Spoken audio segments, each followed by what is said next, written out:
안녕하세요. 밤라디오 민준에 오신 것을 환영합니다. 저는 30대 후반의 여성입니다. 혹시 욜로족이라는 단어를 들어보신 적 있으신가요? 현재의 행복을 중시하는 생활 방식을 추구하는 사람들을 일컫는 표현입니다. 최근 들어 혼밥, 혼술과 같은 단어들이 자연스럽게 생겨나면서 혼자 있는 것을 선호하는 사람들이 점점 많아지고 있습니다. 그 중에서도 제가 이해하지 못했던 것은 워커홀릭, 즉 일에 빠져 사는 사람들이었어요. 그들이 혼자 지내는 것이 편하다고 말하는 이유가 궁금했습니다. 왜냐하면 저는 가정을 이루고 평범한 삶을 사는 것이 안정적이라고 여겨왔기 때문이죠. 하지만 지금은 하루하루 행복을 추구하며 제 삶에 온전히 집중하는 것이 중요하다는 쪽으로 생각이 변하게 되었습니다. 저는 그 변화의 순간을 이야기해 보려 합니다. 저는 어렸을 때부터 가르치는 것을 참 좋아했어요. 동생의 공부를 도와주는 것이 저의 일상이었고, 대학 시절에는 부모님의 반대에도 불구하고 과외를 하며 용돈을 벌었습니다. 저는 가르치는 데 소질이 있다고 믿었고, 특히 영어에 관심이 많아 대학에서 영어 영문학을 전공하게 되었죠. 졸업 후에는 어린 시절 저를 아껴주셨던 분께서 운영하시는 학원에서 영어 강사로 일해보라는 제안을 받았고, 그때부터 학원 강사로 활동하게 되었습니다. 임용고시를 치를 생각이 아예 없었던 것은 아니었지만, 저는 제 이름을 내건 영어 학원을 운영하는 것이 꿈이었기 때문에 교사가 되어야 한다는 욕심은 없었습니다. 그래서 임용고시보다는 영어 공부에 집중하며 실력을 쌓아갔습니다. 덕분에 제가 일하는 학원에서 능력을 인정받을 수 있었죠. 예비 신랑을 처음 만난 것은 제가 그분의 학원에서 강사로 일하고 있을 때였습니다. 원장님과 친분이 깊었던 예비 신랑이 학원에 찾아왔는데 원장실 위치를 몰라 어리둥절해하던 그에게 제가 친절하게 안내를 해주면서 몇 마디 대화를 나누었죠. 그때부터 그분이 참 따뜻한 사람이라는 느낌을 받았습니다. 이후로 그는 자주 학원을 찾아왔고 그때마다 저와 시간을 보내려고 노력했어요. 점점 자주 마주치게 되면서 우리는 서로에 대해 더 많이 알게 되었고 공통점이 많아 금방 가까워졌습니다. 대화할 때마다 마음이 설레고 즐거웠죠. 예비 신랑도 같은 감정을 느꼈는지 어느 순간부터는 원장님을 만나러 오는 것이 아니라 제 수업이 끝난 시간에 맞춰 저를 보러 오기 시작했어요. 그렇게 학원에서 그리고 학원 밖에서도 함께 시간을 보내며 식사를 하고 술도 마시며 서로의 감정을 확인하게 되었고 연인으로 발전하게 되었습니다. 예비 신랑은 인근 초등학교의 교사였으며 연애를 시작한 지 6개월쯤 되었을 때 그의 집안이 교육자 집안이라는 사실을 알게 되었습니다. 예비 시어머니는 초등학교 교감 선생님이었고 시누이가 될 분은 중학교 교사였어요. 예비 신랑은 제가 학원 강사로서 아이들을 가르치는 일을 한다는 점에서 우리 가족과 대화가 잘 통할 것이라며 자주 안심시켰습니다. 저도 공통점이 많을 것이라는 기대감에 시댁에 대한 환상을 가지게 되었죠. 연애를 시작한 지 1년쯤 되었을 때 예비 신랑이 저에게 청혼을 했고 우리는 결혼 준비를 위해 서로의 가족들에게 정식으로 인사를 드리게 되었습니다. 처음으로 예비 시부모님을 뵈러 갔을 때 예비 시댁 식구들이 저를 환영하기 위해 모두 모여 있었어요. 따뜻한 환영을 받는 듯해 기분이 좋았지만 대화를 나누면 나눌수록 예비 시어머니의 직업에 대한 자부심이 얼마나 큰지 느끼게 되어 조금씩 불편해지기 시작했습니다. 교양 있는 척하면서 은근히 저를 깔보는 태도도 느껴졌고요. 똑같이 아이들을 가르치는 직업이라 공감할 수 있을 거라는 저의 생각은 큰 착각이었습니다. 예비 시어머니는 학교 선생님이 아닌 직업은 모두 하찮다며 교사들 사이에서는 학원 강사를 비하하는 표현으로 짝퉁 교사라고 부른다고 제 면전에서 비웃었습니다. 그래도 예비 신랑이 중간에서 잘 중재해준 덕에 그 정도는 견딜 수 있었습니다. 저는 제 직업에 대한 자부심이 있었고 다양한 직업이 세상에 존재하며 그 모든 직업이 가치 있다는 것을 알고 있었기에 전혀 기죽거나 부끄러워할 필요가 없다고 생각했습니다. 제가 속한 분야에서 최고가 되는 것이 중요하다고 늘 생각해왔으니까요. 예비 시어머니가 자신의 직업에 대한 자부심이 대단한 분이라는 것을 이해하려고 애썼습니다. 저 스스로 흔들리지 않고 제 생각을 굳건히 지킨다면 큰 문제가 되지 않을 것이라 믿었습니다. 예비 신랑이 중재 역할을 잘해준 덕에 사실 그에게 더 큰 신뢰를 가지게 되었습니다. 다행히도 예비 시부모님께는 제가 마음에 쏙 들었던지라 저를 달가워하지 않는 시누이가 크게 반대할 수는 없었어요. 그렇게 시댁에서 결혼 허락을 받은 후 얼마 지나지 않아 친정에도 예비 신랑을 데리고 인사를 드리러 갔습니다. 부모님께서는 예비 신랑의 직업이나 가문에 대해서는 전혀 묻지 않으셨습니다. 아빠가 예비 신랑에게 처음 하신 질문은 다름 아닌 건강 상태였어요. 아픈 곳 없이 건강하냐? 는 말이었죠.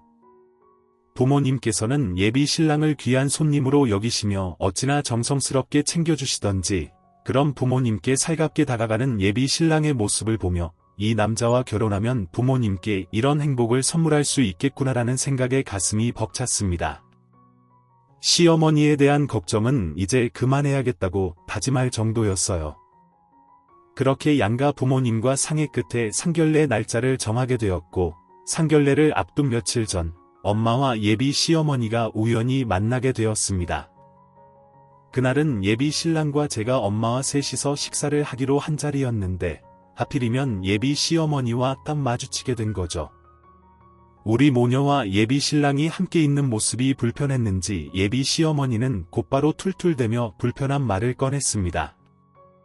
결혼도 아직 안 했는데 벌써부터 내 아들을 처갓집 노릇 시키는 거야? 사돈 데릴 사위라도 원하는 거니? 저희 엄마는 예비 시어머니의 불편한 심기를 눈치채고는 곧바로 오해 말아주세요. 그런 의도가 전혀 아니니 걱정하지 마세요. 라고 말씀하셨습니다. 그러면서 이렇게 만난 김에 근처 카페에서 차 한잔 하시는 건 어떨까요? 라고 제안하셨죠. 예비 시어머니는 여전히 툴툴대면서도 거절하지 않으셨고 모두 함께 근처 카페에 가서 앉았습니다. 하지만 분위기는 어색하기 짝이 없었고 그 어색함은 한참이나 이어졌습니다.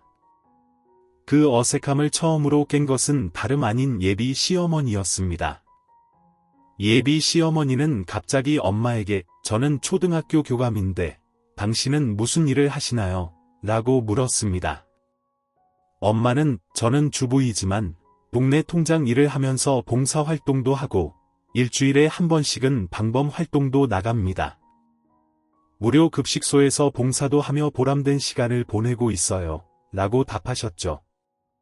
그러자 예비 시어머니는 엄마의 말을 듣고 피식거리며 바쁘지 않으니 그런 일 하기 딱 좋겠네요. 라고 비꼬듯 말하더니 상견례 날 보자고만 하고 자리에서 일어나 나가버렸습니다.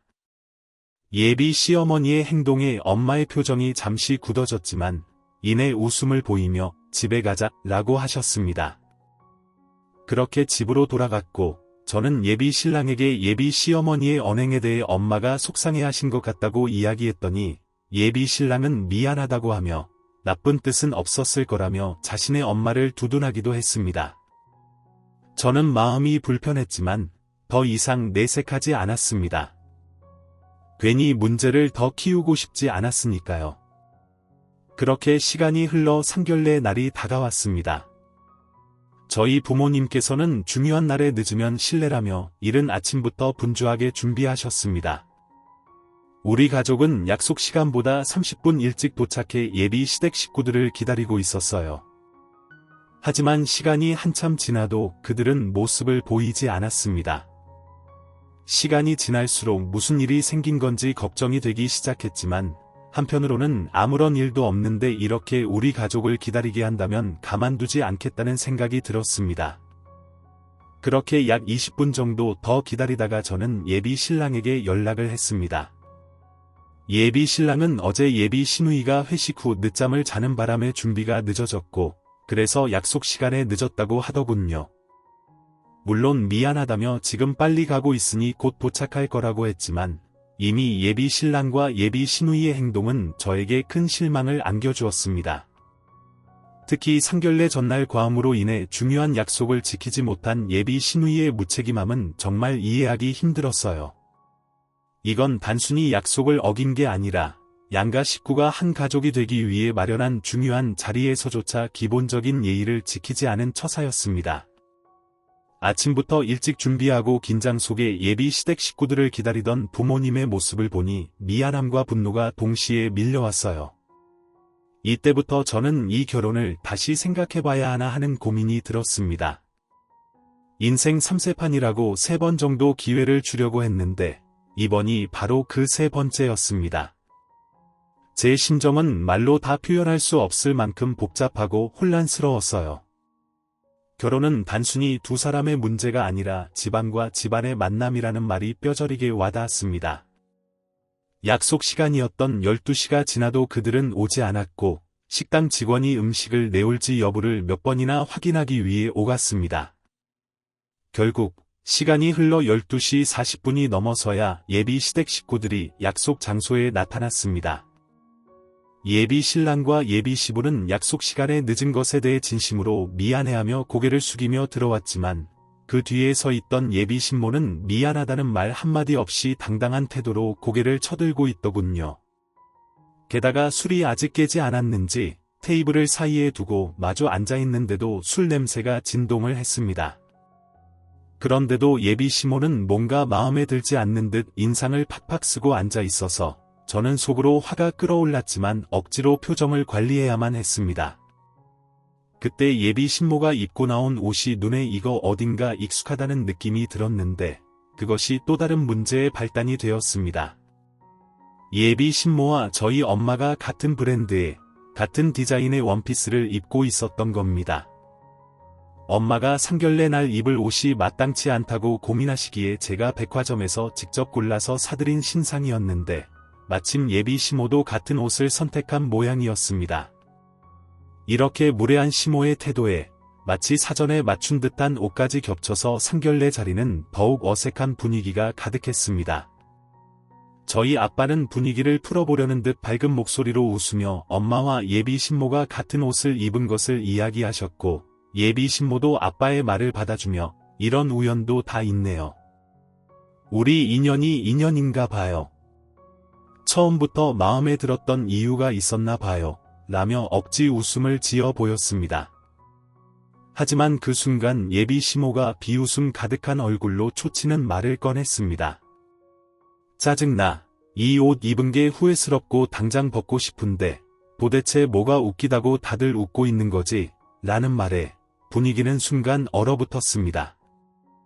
그리고 예비 신우가 옆에서 엄마를 힐끗거리며 어머니가 더 잘 어울리니까 참으세요.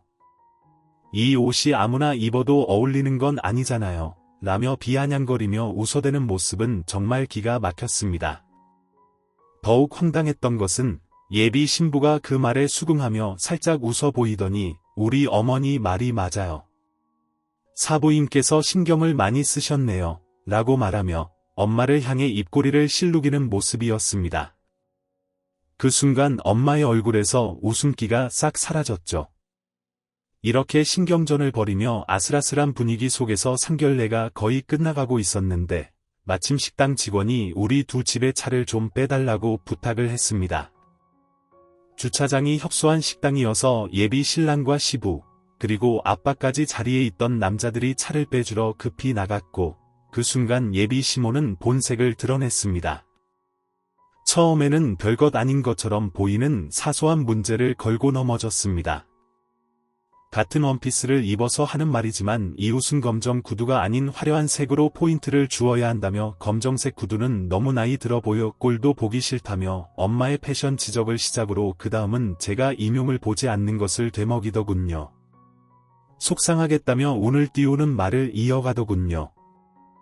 사부인은 참 속상하시겠어요. 아이가 대학도 꽤 추운 곳을 나왔던데 희용고시 보고 영어 교사라도 됐으면 좋았을 텐데 말이죠. 안정적인 데다 어디 내놔도 자랑스럽고 좀 좋았겠어요. 안정적이면 좋죠. 하지만 제 딸 아이의 선택을 저는 믿고 또 열심히 살아가는 제 딸이 충분히 자랑스러워요. 욕심이 없으신 건가? 혹시 임용고시 낙방해놓고 창피하니까 말 못하는 건가요? 그런 거라면 안타깝네요. 멍청해서 못하는 거면 어쩔 수 없죠. 아, 사돈 지금 하신 말씀은 조금 듣기 거북하네요. 자제해 주세요. 제 딸은 훌륭한 아이예요. 함부로 말씀하지 않으셨으면 좋겠네요. 뭘 그렇게 청새까지 해요. 틀린 말도 아닌 것 같은데 툭 까놓고 그쪽 딸 우리 집 같은데 시집 보내려고 신경 많이 쓴 거 알아요. 어울리지도 않는 옷까지 사 입으시고 설마 나 따라 산 건 아니에요. 내가 이 브랜드 옷 좋아한다고 우리 아들이 언제 준 거일 수도 있잖아요. 사돈 그런 유치한 짓은 할 이유가 없죠. 우연일 뿐인데 어쨌든 같은 옷을 입게 된 건 유감이네요. 자꾸 유치하게 굴지 마세요. 아무튼 급 떨어지는 이 여편네가 돈 좀 썼네. 무리까지 하고 수고가 많았어요. 저와 엄마는 예비 시모의 그 마지막 말에 끝내 화가 폭발하고 말았습니다. 어머님 말이 심하시네요. 저희 엄마한테 무례하게 무슨 말씀이세요?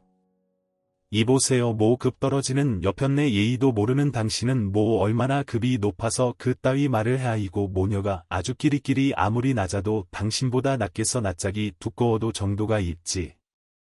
내세울 능력도 없으면서 감히 내 아들은 넘봐.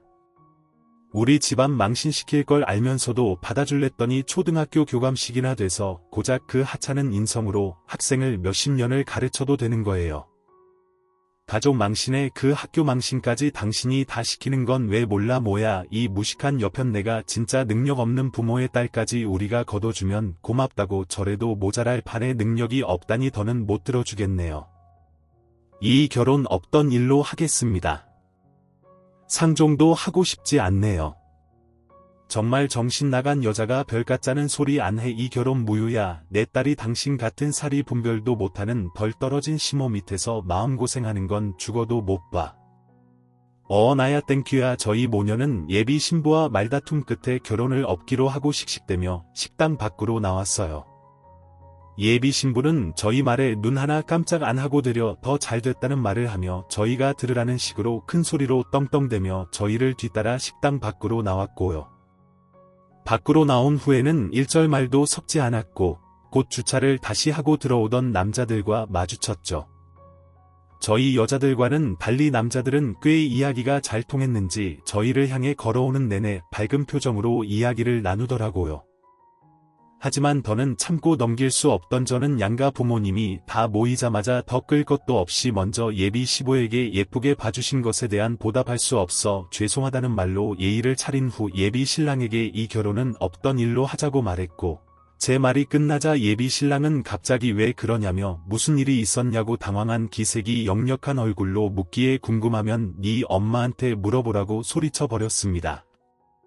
제 말을 듣고 있던 예비 시모 또한 제가 듣는 앞에서 저딴 기집애랑 결혼하려고 목숨 걸지 말라고 하며 예비 신랑과 예비 신부에게 피곤하니까 빨리 집이나 가자며 운전을 하라고 시키더군요.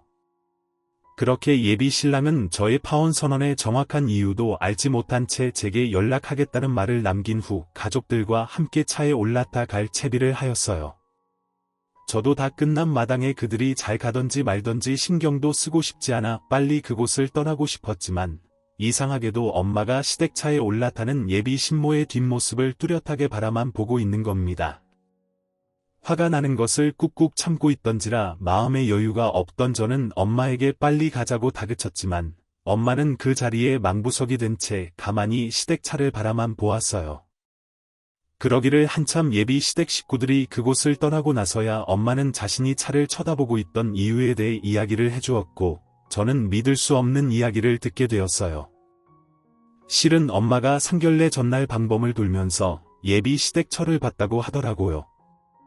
저는 엄마가 그렇게 이야기할 때만 해도 그럴 수도 있지 그게 뭐 중요하다고 그렇게 배웅하는 것처럼 여기에 서 있냐고 툴툴대고 엄마는 제게 지금부터가 중요하다며 들어보라고 말하고는 다시 이야기를 이어갔어요. 엄마의 말은 이랬습니다. 방범 돌 때 본 예비 시댁차가 심하게 비틀거리며 곧 사고라도 날 것처럼 위험하게 골목길을 운전하고 있었다는 거죠. 아무래도 음주운전을 하는 것 같길래 큰 사고가 나기 전 방범대원들과 그 차를 세우려고 안간힘을 쓰며 차를 막았었지만 운전자는 자신을 막는 방범대원들을 봤음에도 불구하고 더욱 전속력으로 도망을 갔다는 것이었어요. 심지어 그 과정 중에 방범대원까지 차로 치고 갔다고 말이에요. 다행히 부딪힌 분이 크게 다치진 않았지만 그래도 이것은 음주운전의 엄연한 뺑소니에 해당하는 것이었고, 엄마는 놓치지 않고 속력을 내달려가는 차량의 번호판을 급하게 핸드폰으로 찍어 놓았던 것이었어요. 그러면서 제게 보라며 번호판 사진을 보여주었어요. 엄마가 보여준 사진 속에 있는 번호판과 차 모델이 예비 시댁차가 분명했어요. 그걸 보자마자 저는 어제 예비 시모가 회식하고 그 차를 운전한 게 틀림없다는 생각이 들었죠. 엄마의 생각도 저와 같았고요. 저는 정확한 확인을 위해 예비 신랑에게 연락해 지금 타고 간 차량의 번호판을 알 수 있냐고 물었고, 예비 신랑이 불러준 번호는 엄마의 핸드폰 속에 찍힌 차량의 번호판과 토시 하나 틀리지 않고 똑같았죠. 갑자기 그런 건 왜 묻냐기에 곧 알게 될 거라는 말만 남긴 채 예비 신랑과의 통화를 끝내고 교통조사계 형사로 근무 중인 저희 외삼촌에게 연락해 이 사실을 모두 알렸어요. 사고 접수를 마친 후 저와 엄마는 곧장 예비 시댁으로 출발했어요. 식당에서 예비 시댁까지는 자차로 가니까 고작 20분 남짓밖에 걸리지 않더군요. 이만큼의 거리를 오면서 저희를 그렇게 오래도록 기다리게 했다니 그 생각을 하니 다시 한번 화가 솟구쳤지만 시한폭탄을 선물하기 위해 가는 중인 것으로 저 스스로를 달래며 이걸로 제대로 예비 시댁과의 관계에 종지부를 찍어야겠구나라고 생각했죠. 저희는 예비 시댁에 도착해 현관 앞에 벨을 눌렀고 인터폰에 비춘 저와 엄마를 보고 예비 시댁 식구들은 깜짝 놀란 것 같았어요. 저희의 방문이 달갑지 않은지 인터폰을 통해 저와 엄마를 향한 비난을 쏟아내는 예비 신모의 목소리가 다 새어 나오더라고요. 그 전이었다면 기분이 상할 만한 말들이었지만 아랑곳하지 않았습니다. 조금 기다리자 예비 신랑이 문을 열어주더군요. 어쩐 일로 상견례 자리가 파하자마자 집에 찾아온 거냐고 묻기에 예비 신모에게 기니 할 말이 있어 이렇게 찾아왔다고 잠깐 들어가게 해달라고 이야기했고, 예비 신랑은 영문을 몰라 어리둥절한 표정이긴 했지만 들어오라며 비켜주더라고요. 저와 엄마는 전날 있었던 일을 예비 시댁 식구가 다 모여 있는 거실로 가서 어마어마한 이야기를 꺼냈어요. 저희 엄마가 정말 믿기 힘들 이야기를 들려주었어요. 어머님께 꼭 들려드리기 위해 이렇게 왔고요. 말씀드리기에 앞서 오빠 아버님 이런 말씀을 저희 입으로 직접 드리게 돼서 정말 유감입니다. 도대체 결혼도 다 오픈마당에 무슨 할 말이 더 남았다고 진짜 구질구질한 집안이 따로 없네. 그래 그 할 말이 뭔데 대충 하고 빨리 집에서 나가. 제가 어제 직접 겪고 목격한 일이에요. 제가 어젯밤 방범대원들과 방범을 샀어요. 인적이 드문 시간 저희 동네의 한 골목에서 차량 한 대를 발견했고요. 보자마자 음주운전 차량이라는 것을 알 수 있었어요. 거기다 그 음주운전 차량을 막기 위해 고군분투하다 저희 대원이 치이는 사고까지 당했습니다. 그리고 제가 어제 본 그 차가 정말 신기하게도 사돈댁이 오늘 상견례에서 타고 온 그 차더라고요. 어제 회식 후 운전하셨죠? 사돈 무슨 소리를 하는 거야? 내가 그런 짓을 했을 리 없잖아. 나 초등학교 교감이야. 교감 교육자라고 당신들 눈에는 내가 음주운전이나 하는 그런 사람으로 보여. 어머님 솔직하게 말씀해 주세요. 이건 발뺌한다고 피해갈 수 있는 문제가 아니에요. 엄마 이게 다 무슨 말이야? 어제 우리 집에서 술 마신 사람은 엄마뿐이잖아요. 저 말이 전부 사실이야. 이건 모함이야. 아까 상견례에서 사부인과 말다툼이 조금 있었는데 그걸 마음에 안 좋게 품고 집까지 찾아와서 이러는 거라고 쓸데없는 소리 할 거면 당장 돌아가요. 황명예훼손으로 고소하는 수가 있어 이미 경찰에 신고하고 왔어요. 만약 사돈이 아니라면 다른 가족 중에 있다는 말인 거겠죠. 명예훼손으로 고소할 수 있다면 하세요. 저는 사돈의 명예를 실추시킨 적이 없으니까 보자 하니까 증거 있어. 증거 있냐고. 증거도 없으면서 무작정 신고한다고 경찰이 다 받아주는 줄 알아? 대한민국 경찰들이 그렇게 한가한 줄 아냐고. 이 무식한 것들아. 그쪽에겐 유감이겠지만 내 동생이 교통주사계 형사예요. 그것도 아주 유능한 대한민국에서 일어나는 범죄 관련된 범인 잡는 게 경찰이 하는 일 아닌가요? 아, 증거 어떤 걸 원하세요? 사고가 일어났던 장소에 사부인이 운전하던 차가 있다는 사진을 보여드릴까? 아니면 누가 봐도 음주운전하고 있는 차 모습이 담긴 동영상을 보여드릴까? 뭐라고? 이건 제 동생 명함이에요. 필요할지 모르잖아요. 알아는 봐야죠. 사진과 영상도 이미 넘겨주고 와서 일사천리로 사건 처리가 될 거예요. 참 다행이죠. 교육자 탈을 쓴 범죄자가 있는 초등학교라니 생각만 해도 끔찍하네요. 사부인 내가 이렇게 무릎 꿇고 부탁드려요. 이번 한 번만 제발 딱 봐주세요. 오늘 있었던 제 무례함도 이렇게 빌게요. 잘못했어요. 동생분께 잘못 신고한 거라고 해주세요. 제발요. 예비 신부는 외삼촌의 명함을 받아들자 얼굴이 하얗게 질렸고 사진과 동영상 증거물까지 보여주자 술이 깼는지 온몸을 사시나무 떨듯 바들바들 떨며 넙죽 엎드려 엄마에게 한 번만 봐달라고 싹싹 빌더라고요. 하지만 교통법 위반에 사람까지 상해를 입히고도 봐달라니요. 말도 안 되는 소리죠.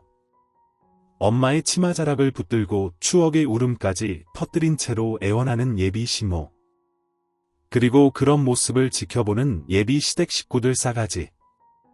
예비 신우는 말도 안 된다며 증거물을 다 보고도 믿을 수 없다고 저희를 향해 당장 꺼지라고 고래고래 소리쳤고 예비 신부는 언젠간 대형 사고 칠 줄 알았다며 한숨을 푹푹 내쉴 뿐 예비 신부를 말리지 않았습니다. 예비 신랑 반응도 시부와 크게 다르지 않았고 다친 분에 대해 엄마를 대신해 사죄를 드릴 수 있도록 연락처를 알려달라더군요. 저희는 그 집에 더 있을 필요를 느끼지 못해 마지막으로 우리를 명예훼손으로 신고하려면 하라고. 만약 우리가 잘못 행동한 것이라면 법적인 처벌을 마땅히 받겠다.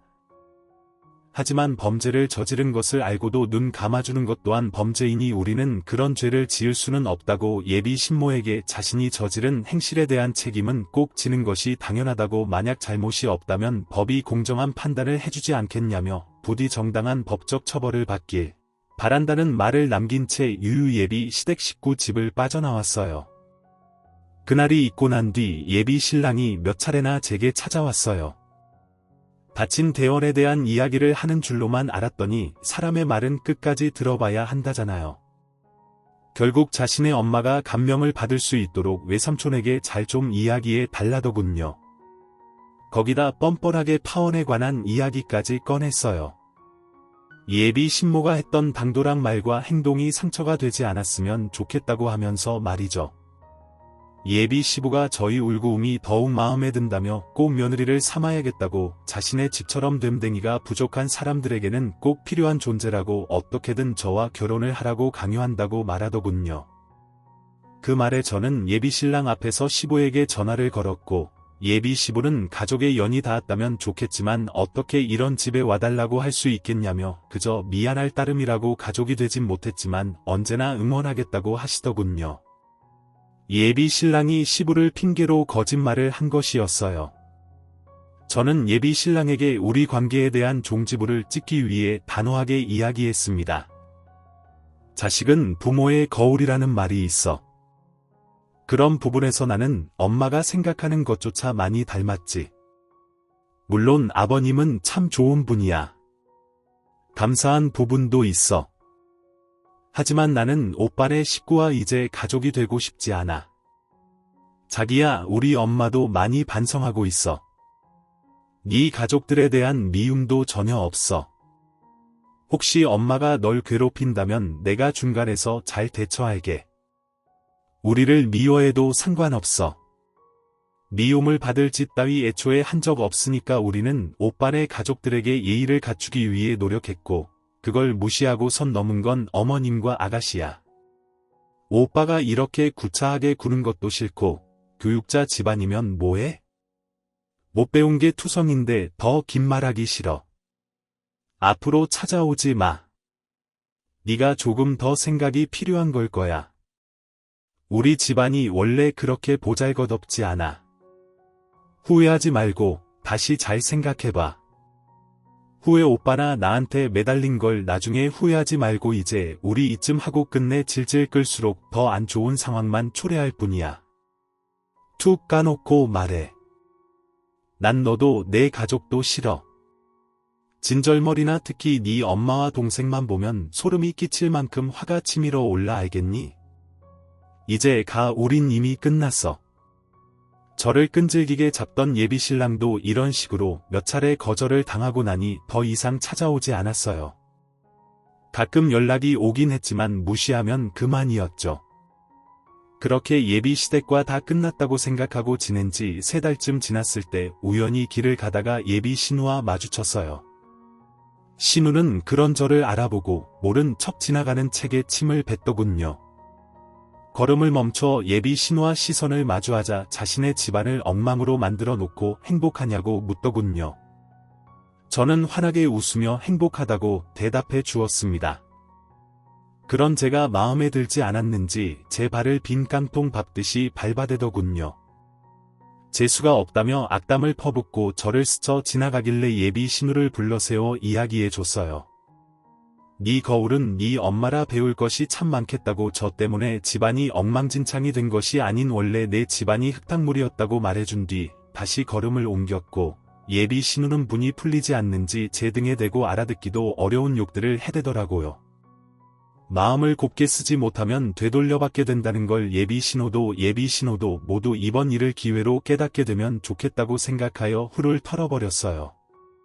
저를 마주쳐 흥분한 예비 신우가 홧김에 자신의 엄마가 처한 상황을 말해준 것과 최근 외삼촌의 말을 빌어 예비 시모의 소식을 모두 접하게 되었는데요.